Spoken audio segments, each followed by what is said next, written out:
Do you ever feel overwhelmed by the ever-changing world of technology? Tech It Out can help make some sense of it all. Breaking down geek speak into street speak, technology columnist, author, and TV personality Marc Saltzman covers consumer technology each week for every listener. Marc tackles the latest news, reviews, and how-tos to help you understand what's hot, what's not, and why. Hey everyone, welcome to Tech It Out, episode 105. Hope you're all having a great July weekend so far, and thanks for making this radio station a part of it. Or you could be listening to Tech It Out as a podcast. Either way, thank you for tuning in. You are listening to Tech It Out. It's an accessible technology show, so you can put away that geek to English dictionary as you won't need it here. We do have an awesome show planned for you this hour. In a moment from now, we'll talk about what's new in TVs with LG. After that, we'll talk with Turo, the popular car-sharing app. And finally, you'll learn about the first VR massage center that fuses virtual reality with massages and heat and smells and more. All right, let's kick things off. We hear the term AI a lot these days, artificial intelligence, but you don't often hear about AI associated with watching TV. So I think you're going to enjoy this next interview with LG. Joining us on the line to explain AI without needing a geek to English dictionary, we're joined by Gilles Pereira. He's the go-to-market training manager for home entertainment at LG Electronics. Welcome back to the show, Gilles. Hey, Mark. Thanks for having me again. I think we spoke last in late 2018, so thank you again for your time. So as I mentioned off the top, Gilles, we're used to hearing the phrase AI when it comes to things like smart speakers or maybe smartphones, but how is LG incorporating AI into its TVs? So that's a great question. Essentially, we've adapted this technology called deep learning, which can identify where your image on your TV is coming from. So if you're watching regular cable or if you're watching it off of external media drive or something of that nature. So this tech can essentially identify what you're watching for you, so you don't have to know how to preset the calibration or this or that. And it'll actually put an image on screen as close to perfect as possible given where that image came from. So it's kind of like smartly identifying where and then how to optimize without you having to really do anything at all. And speaking of picture, I think it also can analyze the environment it's in and also get to understand how you like to watch TV, the different settings that you may prefer. Can you elaborate a bit? Yeah, so I would say the answer is two-pronged. So the first one, it does optimize the picture. So the feature is actually called AI Picture. So this is a setting you could turn on or off. So basically, if I could use an analogy, it's let's say you're a kid and you see an animal. You don't know if it's a dog or a cat or a rabbit. As long as it has like white and it's furry, it all looks the same to you. But as we grow up, we generate this database of knowledge that we tap into to discern things differently. It's similar to that, where the TV can actually tap into this historical database of images and videos, and it will optimize what you're watching based on that experiential database. So hopefully it's not too techy, but basically it's doing that analysis and then optimizing the picture on screen. So that's AI Picture. Then we have AI Brightness, which, again, to your point, that'll actually identify the environment that you're sitting in. So everyone's personal environment might be a little bit different based on how bright or dark the room is. And then even as the day gets into night, it'll actually turn the image, specific parts of the image. So in the past, we've had an intelligent sensor, but that would actually affect the whole screen. So it would either entirely brighten or entirely dim, where this will actually pick points on the screen that it smartly realizes that you might actually see less detail in because of the increase of light, and it'll actually add some brightness there or contrast or what have you to essentially alleviate any perceived difference to you, the user. Cool. And I think LG calls its AI technology ThinQ. Is that right? That's ThinQ. Yeah, so ThinQ, I would say, is kind of the overarching language, if we can use that as an analogy. Like Google would be a language, or Amazon has their own language. So LG's language would essentially be ThinQ. So that's our way of speaking to our devices. And other devices that your company creates, like smartphones and even home appliances, have ThinQ as well, right? Does that hint at exactly support between all the different devices, like TVs to phones to washers and dryers? Yeah, exactly what it's doing, Mark. It's essentially a language that can talk between devices. So if I'm sitting in my basement watching TV, I could actually, just using my voice and my remote control, I can check on the temperature of my freezer, or I can start my laundry remotely as well. And using my ThinQ smartphone, I have a ThinQ button where I can activate things like I can turn my TV on, as an example. Or a real life example, let's say I go to bed upstairs, I forget if I turned my TV off, I can actually just click my phone, turn off my LG TV, and it'll actually do that on its own. Very cool. Mm-hmm. Pretty cool. Now, back to TVs again. So LG has embraced OLED technology. Can you talk to us about some of its benefits? For sure.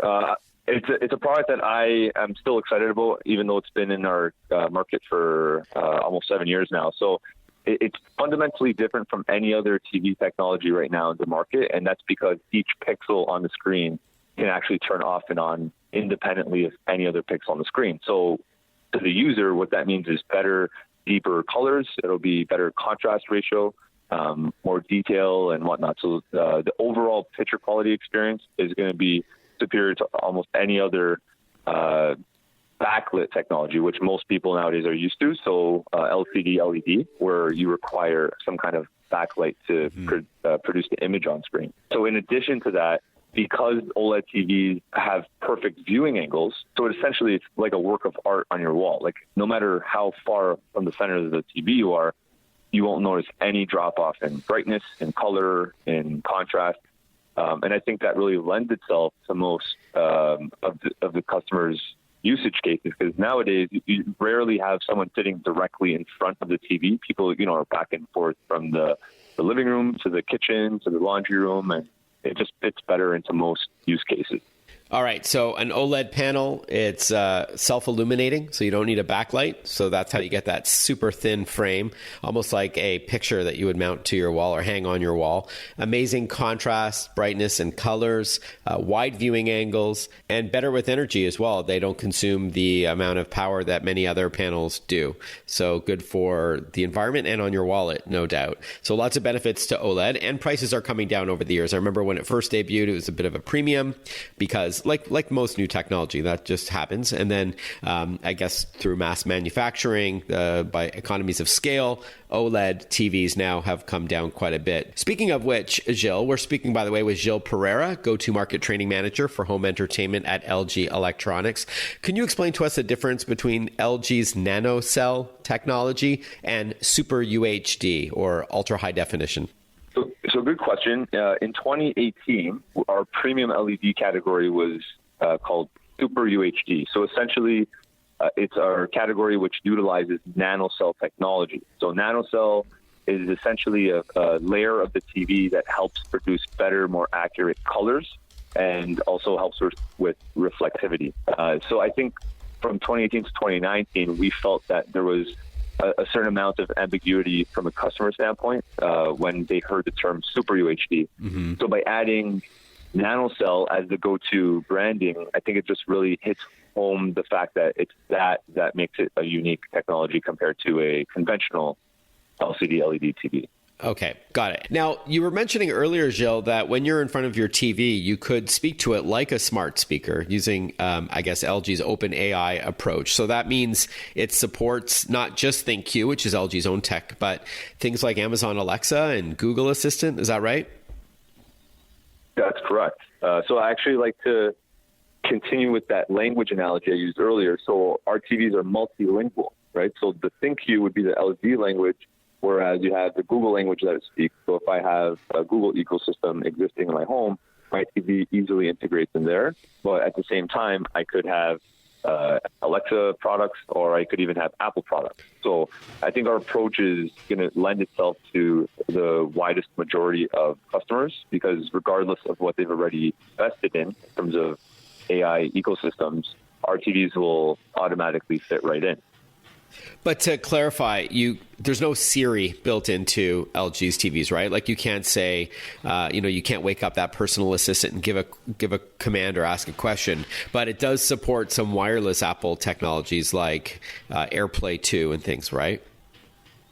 Yeah. Sorry. So thank you for the note there. So basically, it'll support AirPlay too. So any Apple device can cast onto our TVs, and they're pending an update for that feature to be activated. But essentially, yeah. So if you have media that you purchased on your iTunes account, one actual benefit that we have that some of our competitors might not have is because we support Dolby Vision, which is a premium HDR compatibility. Yep. If you purchase HDR content on your Apple products, you can actually use AirPlay to cast that Dolby Vision content onto our TVs without any degradation in the picture quality, which is a big benefit. For sure. All right, Gilles, where could our listeners learn more about these TVs, these OLED TVs with this ThinkQ and AI technology built in, and maybe see them in action as well? As always, you can definitely head to our website, lg.com. Thank you very much, Gilles. Appreciate your time. Thank you very much, Marc. Thanks for having me. Before we continue on with this show, Tech It Out is powered by ASUS. Thank you for your continued support. ASUS creates technology for today and tomorrow's smart life, including its line of award-winning laptops, desktops, monitors, smartphones, tablets, smartwatches, and more. For those in search of incredible, visit asus.com/US/radio for more info. That's asus.com/US/radio. We'll be right back with more Tech It Out. Listen to Tech It Out whenever you want. Find the Tech It Out podcast at iTunes or wherever you get your podcasts.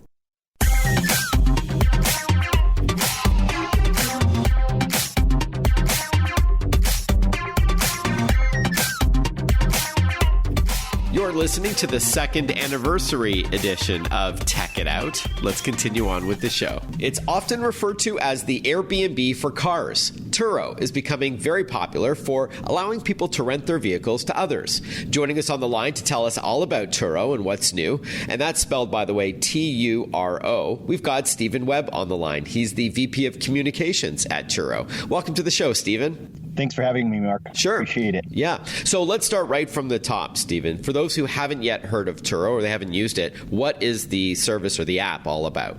Yeah, so Turo we're really redefining car ownership on one end. So we enable people to share their personal vehicles with travelers. And so if you think about car ownership for years and years, in fact, the entire history of the automobile, it was one of those investments that you made knowing that it was going to depreciate, it was going to sit idle. And so what Turo's done is we've enabled people to share their vehicles. We cover the insurance with travelers who we pre-screen. And so on the traveler side, for guests on Turo, they can book a vehicle from a real person, from a neighbor or from someone who owns a vehicle and not a traditional rental car company. And it's usually around 25% cheaper. It is, you can expect more convenience. So someone will deliver the car to you, or it will be at a nearby location rather than at an airport lot. And then in addition to being more affordable and more convenient, better selection. So in a nutshell, Turo is very similar to Airbnb. We're almost an Airbnb for cars, where one side of the marketplace is monetizing an idle and depreciating asset by sharing their cars with travelers.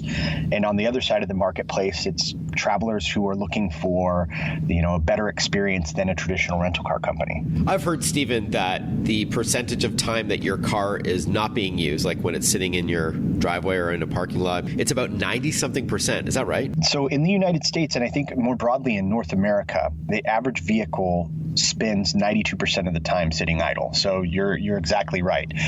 These are not only idle assets, but the minute that you drive it off of a dealership lot, it's going to drop in value by around 10 percentage points or more.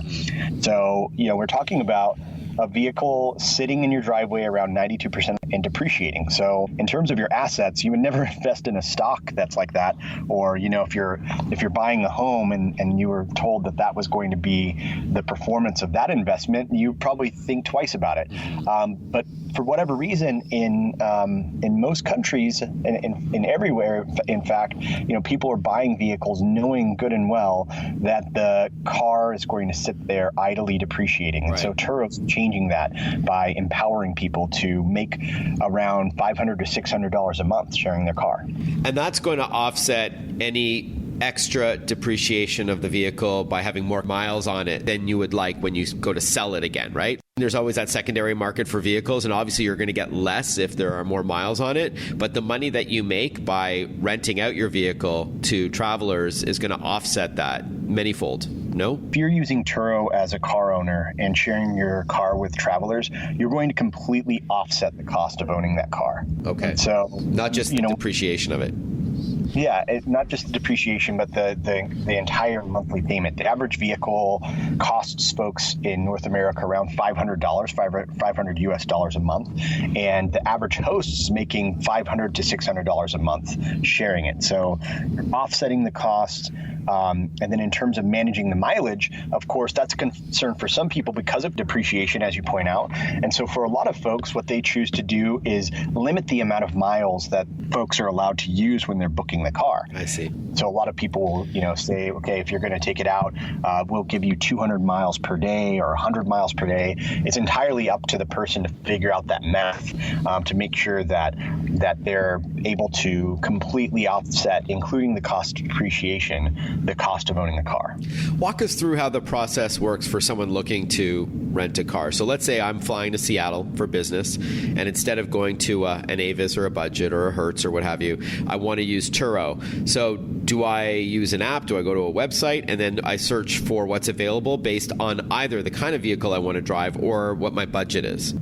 So the way that it works with Turo is pretty simple. You can either download our native apps from the App Store for iOS, or you can go to the Google Play Store and download the Turo app on Android.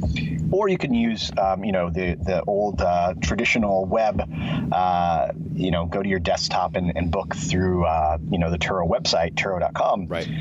And so at that point, what you'll decide is what your location is. Are you going to be going to SeaTac Airport? Are you going to be going to a unique location? You can filter for folks that offer delivery. So a lot of hosts will deliver the car to the exact location where you're arriving. Whatever the location is, you would just work that out with them. Or you would pick a location that's convenient to you. In addition to that, you can filter for price. You can filter by make and model. We have over 850 makes and models. And so all those factors, location, price, the exact vehicle, are considerably different than a traditional rental car company. We have more locations. We offer custom delivery. We offer better selection. All right. So now for the person who wants to rent out their vehicle, walk us through the process. How do you set a price, for example? Is it supply and demand, like posting something to eBay? You know that your Tesla can warrant $100 a day, whereas your Honda Civic may only be worth $25 a day. Is that the idea? So for hosts on Turo, or for the people that are sharing their vehicles with travelers, our host community, we empower them to list their vehicle. They take some photos, they put in their information, write a description. They get to approve or reject requests that come in. Apologies, but we're going to need to take a short break, so please hold that thought. When we return, we'll continue our chat about Turo. We'll be right back with more Tech It Out. Want to follow Marc? Google him. Marc with a C and Saltzman with a Z.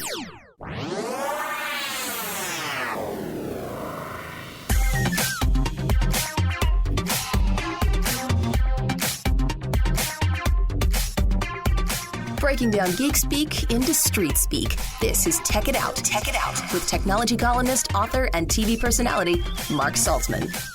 Welcome back to Tech It Out, powered by Western Digital and its super rugged G-Technology branded Armor ATD portable hard drive. It's designed for those looking for a durable drive to bring on the go, especially for photographers and videographers. Go to g-technology.com for more. We're chatting with Stephen Webb. He's the Vice President of Communications at Turo. That's Turo. It's considered the Airbnb for cars. Very popular app and website for those who want to rent out their vehicles to others, mostly focusing on travelers. You know, I see the appeal in price. You said it's about 25% cheaper than renting a car. I get the idea of more selection, over 850 different kinds of vehicles. The convenience part, I'm interested to hear, you know, like if I step off an airplane, I know I can go right to the counter. The rental counter and get a car and leave. But the hosts, those who are renting out their cars, they don't mind going and then getting like someone to follow them back, or like how does that work? Do you ask the person that you're renting the car out to drive you back home? Yeah. So for hosts, what we empower them to do is to make the decision on whether or not they offer the vehicle at a specific location, or for oftentimes an additional fee, they can deliver the car. And for a lot of hosts, the convenience of being able to, drop off the car somewhere and maybe have someone follow them, or take public transportation, or an Uber or something. Exactly. You can set a fee to offset that amount of time that you have to invest. Turo should have a partnership with a Lyft or an Uber for a special rate for Turo renters. Yeah, exactly. That if you know anyone over at Uber or Lyft, our host could probably appreciate that. But that is to say that they only use Uber or Lyft. A lot of times, they work out something where a friend or family member can pick them up, or like I said, transportation's convenient. It really depends on the situation. But for a lot of hosts, it's worth, they'll set, for example, if you're going to book let's just say like a BMW for a long weekend, I'll put in my description that delivery's free if you have a trip that's 3 days or more, something like that. Yeah, I get it. Extra incentive. Yeah, an incentive for longer duration, or an incentive to book a luxury vehicle. So yeah, there's that convenience of delivery for folks. And then of course, in Turo has cars listed in over 5,500 cities. And so chances are, if you look right now on our app or on the website for a vehicle, there's probably a few options that are within a block of you, especially if you're in a very crowded urban area. Sure. I was going to ask you if it was available in every state, if there were any restrictions, or if you were available in all major cities across the country. Is that right? So Turo is available in every single state in the United States except for New York.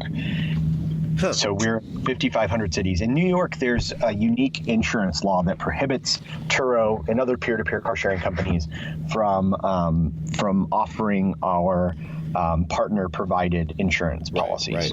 And just as we wrap up, Stephen, I was going to ask you what the most common question is you get about Turo. I was going to ask if it was insurance-related, like how that all works. Could you give us a quick summary? The most common question that someone will have about Turo is, how can I trust a stranger with my car? What happens if they get into an accident? And that is the first thing, or one of the first things that our founder thought about when he started the company. When the inception happened, there wasn't an insurance policy even for Airbnb. There was no Uber insurance policy. Peer-to-peer car sharing didn't exist. We are the pioneers of peer-to-peer car sharing. So our founder pioneered insurance not only for peer-to-peer car sharing, but for the sharing economy in general. Right. And what we've done is we've made it to where when you as a host are sharing your vehicle, the vehicle's covered by Turo's insurance policy, meaning if someone during the trip is in a fender bender, your policy's off the hook. And so what that means is it's really enabling people to share their vehicles and monetize an idle depreciating asset relatively risk-free. Of course, there's an investment in your time for getting your car ready and things like that. But in terms of someone getting into a fender bender, you're covered by Turo's insurance policy. And again, this is something that not only did Turo pioneer for peer-to-peer car sharing, but for the sharing economy in general. And now in the United States, that insurance policy is provided and managed by Liberty Mutual. And in Canada, it's Intact. So, we've made a point to partner with the biggest insurers and the best players in the insurance game to ensure, make sure that, when you book a car on Turo or when you share your car, you're covered. All right. It sounds like a very thorough, very comprehensive service. I'm eager to try it now myself. Thank you, Stephen. Stephen Webb, VP of Communications at Turo. The best website is just simply Turo.com. Is that right? That's correct. Yep. Right. And then the app It's a free download from the App Store for iPhone and iPad and iPod Touch, and Google Play for Android devices. Again, Turo for the free download. Stephen, thanks again for your time. Appreciate it. Have a great summer. Yeah, thank you, Mark. Before we return to Tech It Out and chat with VR Esqapes, the first virtual reality massage center that just opened up in Los Angeles, believe it or not, I want to acknowledge that this is indeed the second anniversary edition of Tech It Out. This show made its initial debut on July 15th, 2017. So a huge thank you to Radio America, my distribution partner on this program. A big thank you to the sponsors, including my title sponsor, Asus, for those in search of incredible. And I, of course, want to thank the listeners. It means a lot. All the feedback I've been receiving over the last couple of years, the support on social media as well. Thank you for all your feedback and for enjoying Tech It Out and spreading the word as well. It means a lot. And I also want to thank you for your feedback on Tech Impact, my new TV show on CNBC that debuted on July the 6th, and then it also ran July 20th this weekend. And the third and final time that first episode will air is August 10th. So this is the first episode of Tech It Out, a new 30-minute show devoted to the impact that technology has on life, on society, on business, all of the above, including things like communication and transportation and cybersecurity and health and wellness. So I hope you enjoy the program. I've been getting some great feedback. The second episode was recorded at the Electronic Entertainment Expo, or E3 for short, and that will start in August. But if you get CNBC, it does air, called Tech Impact, at 11 a.m. Eastern or 8 a.m. Pacific on every other Saturday. So thank you again for your support. So big weekend for me because it is the second anniversary of Tech It Out, and I've got this new TV show, Tech Impact, on CNBC. Thank you so much again. We'll be right back with more Tech It Out. Stay with us. Breaking down geek speak into street speak. Tech It Out, hosted by Marc Saltzman.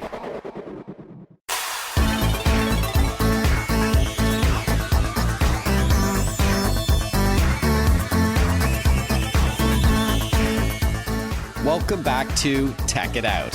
When you think of virtual reality or VR, you probably think of gamers, right? Someone at home wearing a headset and blasting robots or aliens or robotic aliens and such. But there are many other applications for the immersive alternate reality that's offered by VR. And that includes the world's first virtual reality massage center, believe it or not, now open in Los Angeles. Here to tell us all about Esqapes, which is spelled Esqapes, we're joined by its founder, Micah Jackson. Welcome to the show, Micah. Hi, thanks for having me. I really appreciate it. Sure. Now, why don't we dive right in? Tell us about Esqapes. I love the idea. Yeah, so escapes are, forgive the pun, it really is an escape from kind of your daily issues, your daily stresses, and what we strive to do is literally transport you to another place using VR technology while receiving a massage. And it's really just a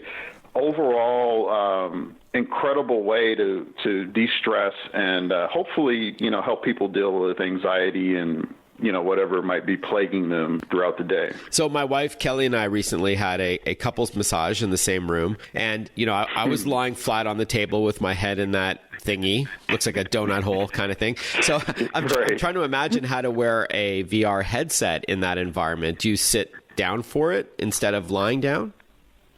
Yeah, so one of the things that I should clarify is we use very high-end massage chairs, and these are not the massage chairs you see like at the mall that you put the dollar in and they just vibrate. These are very high-end pieces of equipment. In fact, they do things that a traditional massage therapist can't do. Like they can massage your shoulders, your legs, and your neck all at the same time.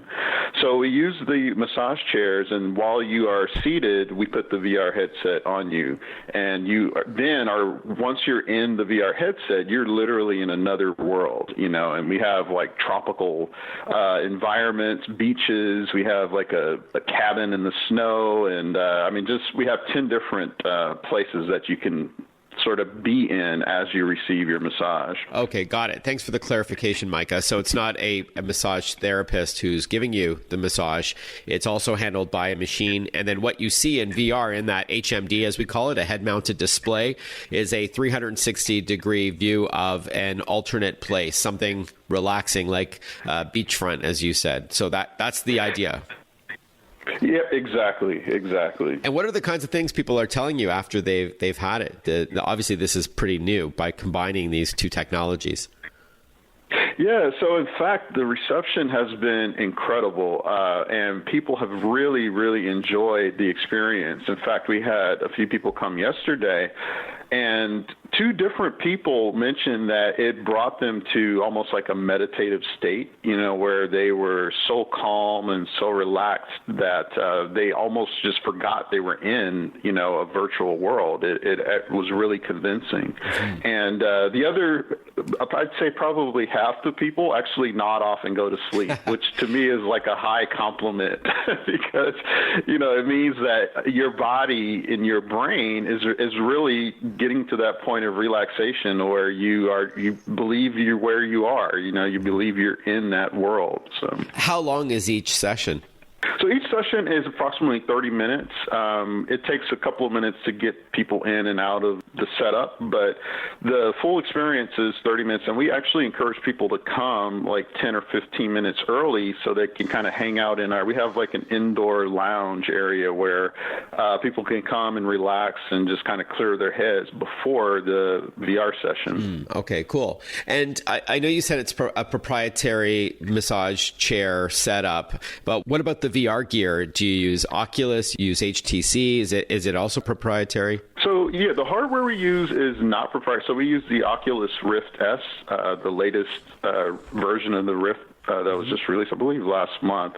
But what is proprietary is the software and the VR environments. So I actually developed all 10 of the current escapes that we offer.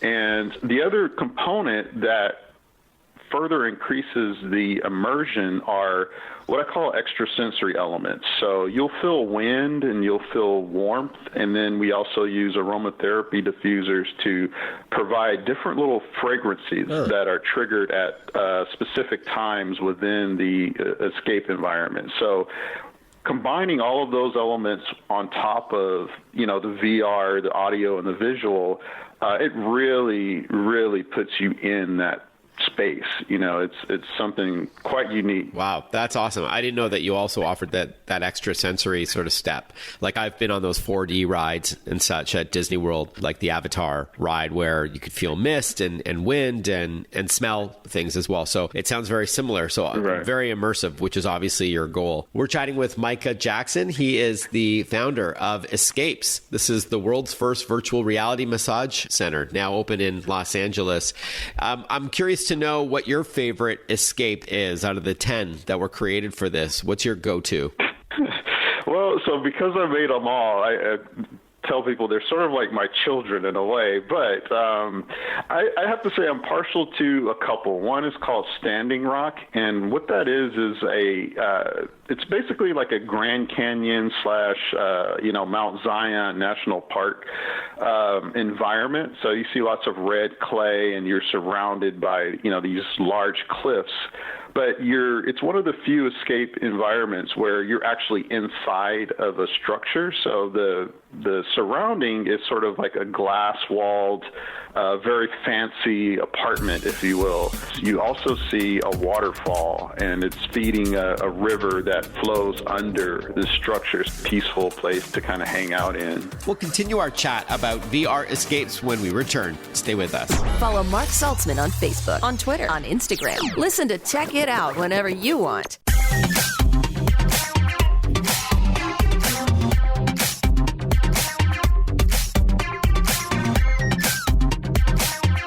Welcome back to Tech It Out, powered by ASUS, creating technology for today and tomorrow's smart life. Visit asus.com/US/radio for more info. We're chatting with Micah Jackson, the creator of Esqapes VR, the world's first virtual reality massage center, now open in LA. I know some people who haven't yet tried VR are worried about feeling nauseous, like when they're in this thing. That obviously is the opposite of what you want them to feel, which is comfort and relaxation. So are these like slow? Is it slow moving? Is there any interaction with objects, or you just enjoy the ride and it's a peaceful, tranquil kind of thing?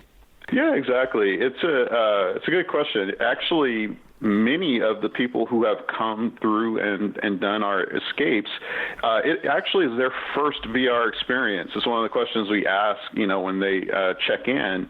And so far, no one has had an issue. No one has had any kind of nausea or the vertigo that could sometimes be associated with VR. And I think largely it's because you're stationary the whole time, and so you're not required to move around, or there's no motion. So we have a beach setting. It's called Sunset Beach, where you're sort of on a pontoon and there's some light. You're on the water, and that's the only one where there's some light movement, but it's not fast moving. An aggressive. Yeah, exactly. It's not fast moving. It doesn't rotate or anything like that, and that's intentional. We want people to just relax in the environment. The environments are living, and there's birds and wind, and you'll see particles fly by. So it's not a static world. It's a very believable world, but there's no movement. There's no forward movement or rotation or anything like that. Awesome. So I know you're in LA. Any expansion plans? I hope so. Yeah, we just opened the first one here, and mainly we want to figure out sort of our business model. We want to make sure that we get our processes correct, and there's a lot of R&D that we're doing as we're running the business. So we want to make sure the experience is exceptional for everyone.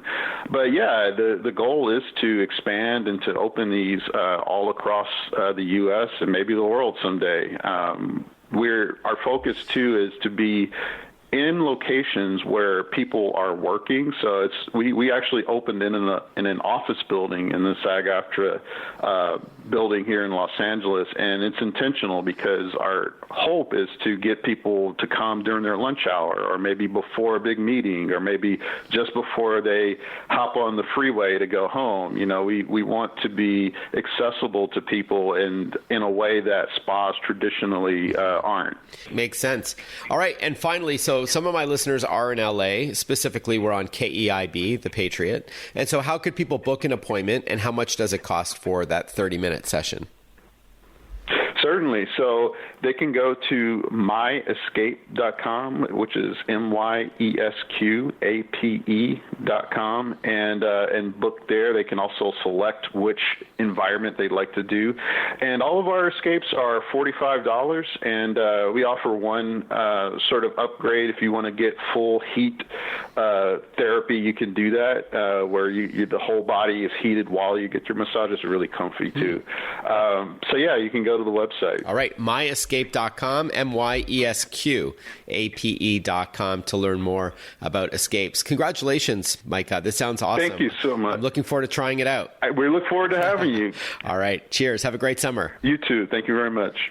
I mean that, by the way. I really want to try that. And $40 for 30 minutes isn't so bad at all. And I love the idea of not just getting a massage and seeing this 360-degree world, but also smelling different scents and getting the heat and all that very cool stuff. I hope you enjoyed today's second anniversary edition of Tech It Out. As I mentioned earlier in the program, this show debuted on July 15th, 2017. So a huge thank you to Radio America. This is episode 105. We first spoke with LG this hour to learn what's new in their TVs. Then we spoke with Turo, the popular car sharing app that's really doing well. And then finally, VR Escapes, about the first virtual reality massage center in Los Angeles. If you enjoyed this show, please leave a review on the podcast platform of your choice, like iTunes or Google Podcasts or iHeartRadio. There's so many different ones that are all listed at my website, marksaltzman.com, Mark with a C, SALTZMAN.com.